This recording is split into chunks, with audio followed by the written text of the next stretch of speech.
2021 में विभव शुक्ला के नाम के लड़के से बातचीत शुरू हुई थी, पर उसने उस टाइम अपना ओरिजिनल नाम नहीं बताया था। उसने सोनू वोनू करके अपना कुछ नाम बताया था और फेक इंस्टा आईडी से मेरी बातचीत हो रही थी और उसने मुझे बताया था कि उसे बॉयज़ में इंटरेस्ट है। उस टाइम मेरी सर्जरी अर्जरी कुछ शुरू नहीं हुई थी, पर मुझे अट्रैक्शन था बॉयज़ की तरफ। तो हम लोगों की बात शुरू हुई थी। बात शुरू होते होते होते होते हमारी गहरी दोस्ती हो गई। फिर गहरी दोस्ती होने के बाद उसने मुझे बोला था, मुझे बॉयज़ ही पसंद है और तुम अपनी सर्जरी ऐसी कराओ, तुम लड़की जैसी दिखती हो तो तुम्हारी सर्जरी कराओ। सर्जरी होने के बाद मैं फैमिली में बात करूँगा हमारी शादी की। तो 2022 में फिर मैंने उसके कहने पे जुलाई से पहले तो मैं उससे वृंदावन मिली। फिर उसके बाद 2022 जुलाई में मेरे ब्रेस्ट इम्प्लांट हुए। उसी ने बोला था कि ब्रेस्ट इम्प्लांट करा लो, सर्जरी करा लो, लड़की बन जाओ। मैं लड़की बनती गई, मैंने उसकी बात मानी क्योंकि उसने शादी की बात करी थी। फिर थोड़े टाइम बाद उसने अपनी जो इंस्टा आईडी थी, फेक आईडी, बंद कर दी थी।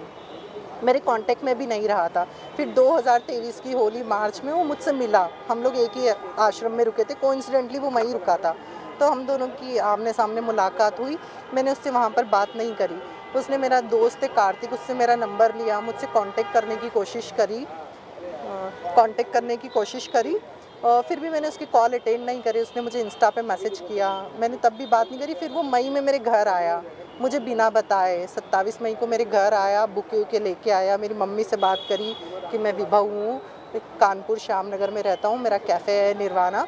और शादी की बात करी कि दीप की आप आगे सर्जरी कराइए, मैं इससे शादी करूँगा, घर में बात करूँगा शादी के लिए। फिर मेरे घर कंटिन्यूसली आता रहा। कई बार मुझे दिल्ली लेके गया, वृंदावन लेके गया, कितनी बार कानपुर लेके गया और सब जगह शादी का बोल बोल के अप्राकृतिक संबंध बनाता रहा। और अभी रिसेंटली मैं 9 तारीख को मैं कानपुर गई थी। उसने बुलाया था कि शादी की बात करनी है, और तो उसने वहाँ पर शादी की बात नहीं करी, घर वालों से भी नहीं मिला और मुझे बोल दिया मैं तुमसे शादी नहीं करूँगा, तुम मुझे माफ़ कर दो और तुम मेरा सिर्फ एक अट्रैक्शन थी, मैं तुम्हें सिर्फ सेक्स के लिए यूज़ कर रहा था।